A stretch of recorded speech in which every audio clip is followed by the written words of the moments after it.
할렐루야. 오늘 또 하나님의 은혜와 평강이 여러분 가운데 함께 하기를 축복합니다. 오늘 또 묵상의 말씀을 통해서 나에게 말씀하시는 하나님의 말씀을 듣는 은혜로운 시간이 되기를 축원합니다. 이 시간 하나님께서 우리에게 허락해 주신 말씀은 7장 1절에서 16절 말씀입니다. 내가 이스라엘을 치료하여 주고자 할 때마다 에브라임의 지은 범죄가 드러나고 사마리아가 저지른 죄악이 드러난다. 서로 속이고 안으로 들어가서 도둑질하고 밖으로 나가서 떼지어 약탈한다. 내가 그들의 죄악을 모두 기억하고 있다는 것은 그들이 전혀 마음에 두지도 않는다. 이제는 그들이 저지른 모든 잘못이 그들을 애워싸고 바로 내 눈앞에 있으니 내가 안 볼 수 없다. 왕을 갈아치울 자들이 악한 음모를 품고서도 겉으로는 왕을 기쁘게 하며 온갖 기만으로 대신들을 속여 즐겁게 한다. 그들은 성욕이 달아오른 자들이다. 그들은 화덕처럼 달아있다. 빵 굽는 이가 가루를 반죽해 놓고서 반죽이 발효될 때를 제외하고는 늘 달구어 놓은 화덕과 같다. 드디어 우리 왕의 잔칫날이 되면 대신들은 술에 만취되어 골아 떨어지고 왕은 거만한 무리들과 손을 잡는다. 새 왕을 세우려는 자들의 마음은 빵 굽는 화덕처럼 달아오르고 그들은 음모를 품고 왕에게 접근한다. 밤새 그들의 열정을 부풀리고 있다가 아침에 맹렬하게 불꽃을 피워 올린다. 그들은 모두 빵 굽는 화덕처럼 뜨거워져서 그들의 통치자들을 죽인다. 이렇게 왕들이 하나하나 죽어가는데도 어느 누구도 나 주에게 호소하지 않는다. 에브라임은 다른 민족들 속에 섞여서 튀기가 되었다. 에브라임은 뒤집히지 않고 구워서 한쪽만 익은 빵처럼 되었다. 온갖 외세가 국력을 삼키는데도 에브라임은 그것을 깨닫지 못하고 죽을 날이 얼마 남지 않는 것도 깨지 못한다. 이스라엘의 교만이 이스라엘에게 불리하게 증언한다. 이 모든 일을 겪고도 주 하나님에게로 돌아오지 않는다. 나를 찾지도 않는다. 에브라임은 어리석고 줏대없는 비둘기이다. 이집트를 보고 도와달라고 호소하더니 어느새 아시리아에게 달려간다. 내가 그들이 가는 곳에 그물을 던져서 하늘에 나는 새를 잡듯 그들을 모조리 낚아챌 것이다. 그들이 저지른 죄악 그대로 내가 그들을 징계하겠다.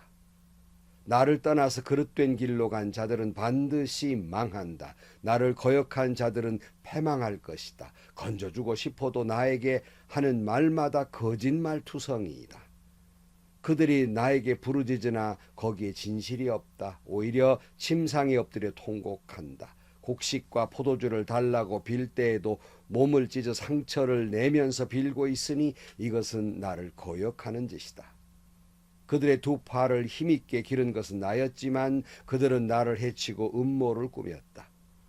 허망한 것 정신이 팔린 자들, 느슨하게 풀어진 활처럼 쓸모없는 자들, 대신들은 함부로 혀를 놀렸으니 모두 칼에 찔려 죽을 것이다. 이것이 이집트 땅에서 조롱거리가 될 것이다. 아멘.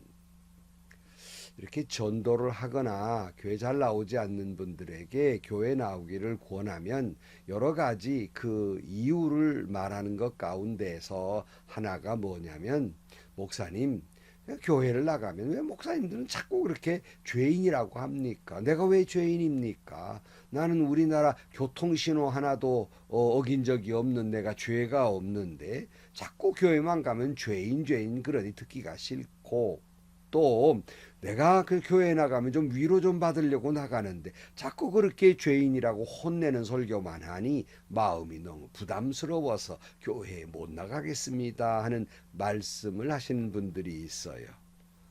사랑하는 성도 여러분, 하나님의 말씀에 따라서 목사님들이 우리가 죄인됨을 말하는 것은 맨날 혼내고 죄인이니까 기죽어 살라고 말씀하는 것이 아닙니다.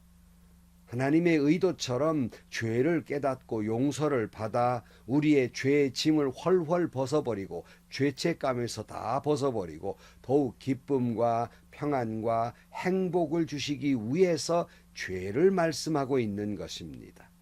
하나님이 우리를 혼내시는 것은 저주가 아니에요. 오히려 평안과 행복과 기쁨을 주시기 위해서, 미래에 대한 소망을 주시기 위해서 우리를 나무라시는 겁니다. 그래서 진정으로 하나님을 만난 사람, 진정으로 예수님을 만난 사람은 먼저 깨달은 것은 자기의 죄인됨을 깨달아요. 왜냐하면 예수님의 거룩함에 내가 앞에 서보면 내가 얼마나 부끄러운 죄인인가를 알게 된다는 거예요. 그걸 깨닫지 못하는 사람은 진정으로 주님을 만나지 못한 사람들입니다. 그 죄를 용서하시는 그런 십자가의 은혜를 당연히 구하게 되고, 그 십자가 앞에 자기 죄인됨을 아는 사람은 무릎 꿇게 돼 있는 겁니다. 그래서 먼저 죄를 깨닫게 하시는 거예요. 여러분, 베드로가 예수님이 그리스도라는 것을 깨닫는 순간 그가 어떻게 했습니까? 누가복음 5장 8절 말씀에 시몬 베드로가 이것을 보고 예수의 무릎 앞에 엎드려 말하였다. 주님, 나를 떠나 주십시오. 나는 죄인입니다. 이게 진짜 예수 만난 사람의 첫 번째 반응이에요. 또 주님 앞에 선 세리는 뭐라고 기도합니까? 누가복음 18장 13절 말씀. 그런데 세리는 멀찍이 서서 하늘을 우러러볼 염두도 못 내고 가슴을 치며 아, 하나님, 이 죄인에게 자비를 베풀어 주십시오 하고 말하였다.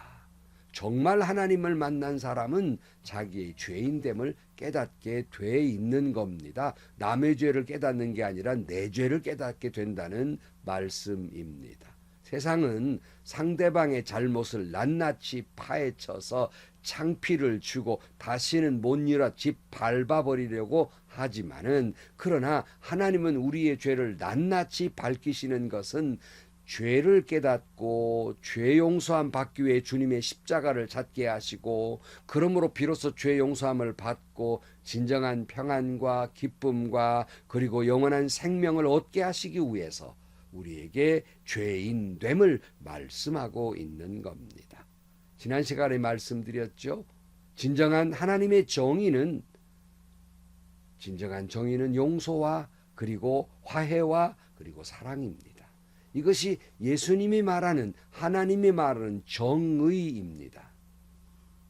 오늘 본문 1절 말씀에 보면 내가 이스라엘을 치료하여 주고자 할 때마다 에브라임이 지은 범죄가 드러나고 사마리아가 저지른 죄악이 드러난다. 서로 속이고 안으로 들어가서 도둑질하고 밖으로 나가서 때를 지어 약탈한다. 내가 그들의 죄악을 모두 기억하고 있다는 것을 그들이 전혀 마음에 두지 않는다. 이제는 그들이 저지른 모든 잘못이 그들을 애워싸고 바로 내 눈앞에 있으니 내가 안 볼 수 없다. 자, 여러분, 하나님이 우리를 치료하실 때마다 뭐가 드러난다 그랬어요? 그들의 죄악을 드러나게 하십니다. 마치 의사가 환자를 치료하려면 먼저 그 환자에게 있는 병이 무엇인지를 낱낱이 파헤칩니다. 의사가 뭐 그렇다고 환자에게 모욕을 주거나 벌을 주기 위해서 병을 찾아내는 것이 아니지 않습니까? 그 환자를 살리려고, 그에게 어떤 병이 있어서 이 환자가 고통스러워하는지 그 질병에서 이제 해방시켜 주려고 사진도 찍고 검사도 하고 연구도 하는 거 아니겠습니까? 그러나 당시의 이스라엘 백성들은 하나님이 그들의 모든 걸 알고 계신다는 걸 전혀 마음에 두지 않고 신경도 쓰지 않는 거예요. 전혀 하나님이 염두에 없단 말이에요. 그러다 보니까 그들은 온갖 잘못을 저지릅니다. 안에서는 서로 도둑질하고 속이고 밖에서는 가난한 자 약한 자들의 것을 약탈하고, 이런 죄들이 있단 말씀이에요. 그리고 그들의 정욕은 마치 달아온 화덕과 같다. 이렇게 주님이 말씀하고 있어요. 그러면서도 아무도 주님을 찾지도 않고 기도하지도 않아요. 오늘 7절 말씀, 그들은 모두 빵 굽는 화덕처럼 뜨거워져서 그들의 통치자들을 죽인다. 이렇게 왕들이 하나하나 죽어가는데도 어느 누구도 나 주에게 호소하지 않는다. 에브라임은 다른 민족들 속에 섞여서 튀기가 되었다. 에브라임은 뒤집지 않고 구워서 한쪽만 익은 빵처럼 되었다. 온갖 외세가 국력을 삼키는데도 에브라임은 그것을 깨닫지 못하고 죽을 날이 얼마 남지 않은 것도 깨닫지 못한다. 이스라엘의 교만이 이스라엘에게 불리하게 증언한다. 이 모든 일을 겪고도 주 하나님에게로 돌아오지 않는다. 나를 찾지도 않는다. 여기 유명한 비유, 뒤집히지 않는 전병, 뒤집지 않는 전병이에요. 교만해서 이 모든 일을 겪고도 목이 곧은 백성이라 하나님께로 돌아오지도 않고 하나님을 찾지도 않습니다. 여러분이 뒤집히지 않는 전병, 여러분 전병을 뒤집지 않으면 어떻게 되죠? 한쪽만 타고 한쪽은 덜 익죠. 이렇게 되는 것처럼 쓸모없는 존재가 되어버렸다는 말씀이에요. 예컨대 성도들의 겉모습은 그럴듯해 보여요. 그러나 내용을 들여다보면, 그 삶을 들여다보면 하나도 익지 않는 설익은 성도가 되어버렸다는 말씀이에요. 한쪽이 타버렸다. 내용은 설익었다. 그러니까 뭐 하나님 말씀에 아멘 아멘 하고 목청을 높이고 뭐 참 철야 기도를 하고 가저 통성 기도를 하고 야단을 하는데, 삶을 이렇게 들여다보면 주님도 없고 하나님도 없고 말씀도 없고 제멋대로 사는 거예요. 뒤집지 않는 전병과도 같은 냉랭한 모습이에요, 한쪽은. 그러면서 자신이 아주 거룩한 사람인 것처럼 영적으로 교만에 빠져서 하나님께 돌아오지도 않고 하나님을 찾지도 않는단 말이에요. 그리고는 이들은 하나님을 의지하기보단 차라리 주변의 강대국을 의지합니다. 11절, 에브라임은 어리석고 줏대없는 비둘기이다. 이집트 보고 도와달라고 호소하더니 어느새 아시리아에게로 달려간다. 내가 그들이 가는 곳에 그물을 던져서 하늘에 나는 새를 잡듯이 그들을 모조리 낚아챌 것이다. 그들이 저지른 죄악 그대로 내가 그들을 징계하겠다. 나를 떠나서 그릇된 길로 간 자들은 반드시 망한다. 나를 거역한 자들은 패망할 것이다. 건져주고 싶어도 나에게 하는 말마다 거짓말투성이다. 그러니까 북이스라엘이 하나님을 의지해야 되는데 처음엔 이집트를 의지했어요. 그러나 도움이 안 됩니다. 이번엔 아시리아로 달려갑니다. 이걸 말씀하시는 거예요. 하나님은 의지하지 않고 딴 것을 의지해요. 여러분, 하나님을 의지하지 않고 뭘 의지하십니까? 돈 의지합니까? 권력 의지하십니까? 건강이나 미모를 의지하십니까? 여러분 구원받을 수 없어요. 오직 하나님만이 우리의 구원 되신다고 말씀하고 있는 겁니다. 만약 그렇지 않으면, 하나님을 의지하지 않으면, 주님을 의지하지 않으면 반드시 망할 것입니다. 반드시 패망하게 될 것이라는 말씀입니다. 14절입니다. 그들이 나에게 부르짖으나 거기에 진실이 없다. 오히려 침상에 엎드려 통곡한다. 곡식과 포도주를 달라고 빌 때에도 몸을 찢어 상처를 내면서 빌고 있으니 이것은 나를 거역하는 짓이다. 그들의 두 팔을 힘있게 기른 것은 나였지만 그들은 나를 해치려고 음모를 꾸몄다.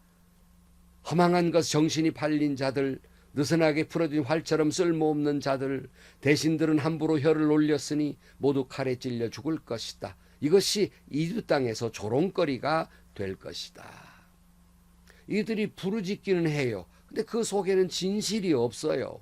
형식적인 것이죠. 마치 침상에 뒹굴대면서 기도하는 척만 하고 곡식과 포도주를 달라고 야단하면서 그들의 몸을 해치면서 빈다 그랬어요. 이 말은 이 우상 숭배하는 사람들이 자기를 자학하면서 하는 종교적 행위가 있거든요. 아니 하나님께 복을 빌면서 또 종교적인 행위는 또 엉뚱한 짓을 한다는 말씀이지요. 그러니까 그들에게 힘을 준 건 하나님이신데 오히려 그걸 가지고 오히려 음모를 꾸미고 오히려 잘못 산단 말이에요. 험한 것 정신이 팔려가지고 마치 느슨하게 풀린 활처럼 되어버렸고 이불을 함부로 놀리니 그들은 결국 모든 칼에 찔려 죽으며 조롱거리가 될 것이다 라고 말씀해요. 여러분, 말은 번드르르 하지만 진실하지 못하면 심판을 받게 될 것입니다. 조롱받게 될 것입니다. 사랑하는 성도 여러분, 우리는 이 말씀에 비추어서 나의 모습은 이 말씀 속에 있는 북이스라엘처럼 이와 같은 모습은 없는지를 살펴보아야 합니다. 혹시라도 우리가 그저 입만 번드르르니 기도를 하는데 그 안에 진실이 없는 건 아닙니까? 내 말과 기도에 진실이 없는 건 아닙니까? 이걸 살펴봐야 되고요. 또 뒤집지 않는 전병처럼 한쪽은 타버리고 한쪽은 익지 못하는, 다시 말하면 성숙하지 못한 안팎이 같은 것이 아니라 안과 밖이 다른, 신앙생활과 생활신앙이 다른 그런 모습이에요. 성숙하지 못했다는 말씀입니다. 오늘 또 하나님이 말씀하시는 것은 내가 얼마나 큰 죄인인가를 깨닫고 하나님께로 돌아오라, 하나님을 찾으라고 말씀하시는 겁니다. 하나님이 우리에게 죄인이라고 말씀하시는 것은 우리를 부끄럽게 하려 하시는 것이 아니라, 우리를 심판하려 하시는 것이 아니라, 우리를 주의하고 회개하고 돌아가면 용서하고 도리어 우리에게 참된 평안과 기쁨과 행복과 구원을 주시기 위해서 우리에게 죄인됨을 말씀하고 있는 겁니다. 성도 여러분, 우리 자신의 죄인됨을 깨닫고 하나님께로 돌아와 주님이 주시는 행복과 영원한 생명을 누리는, 기쁨으로 살아가는 진정한 평화를 누리는 여러분들이 되시기를 주의 이름으로 간절히 축원합니다. 기도하시겠습니다. 하나님 아버지, 죄인됨을 깨닫는 순간 주님의 은혜를 바라보게 되고, 주님의 은혜를 바라보는 순간 우리는 모든 죄를 용서함 받고 구원의 기쁨과 행복과 평안으로 넘치게 될 줄로 믿습니다. 우리의 기도의 진실함을 잃었고 우리의 삶의 말씀에 따라 살지 못한 저희들을 용서해 주시고, 다시 한번 하나님 앞에 부르짖어 회개하며 여호와께로 돌아오고 주님을 찾고 또 찾는 저희들이 되게 하여 주옵소서. 예수님의 이름으로 기도하옵나이다. 아멘. 사랑하는 성도 여러분, 제가 돌아오는 주일 설교하는 교회에 가서 거룩한 아픔의 거룩한 위로라는 말씀을 전하고자 해요. 거룩한 아픔이라고 하는 것은 바로 죄인됨을 깨닫는 거예요. 그러나 그런 자에게 하나님은 우리에게 위로를 주시는 겁니다. 오늘 또 여러분, 우리의 죄인됨을 깨닫고 이 죄인을 어찌할꼬 깊이 눈물을 흘리면 흘릴수록 하나님이 내게 주신 평안과 기쁨은 더 넘치게 될 것입니다. 진정한 행복을 맛보게 될 것입니다. 행복하시고요, 좋은 일이 가득한 하루가 되시기를 주님의 이름으로 간절히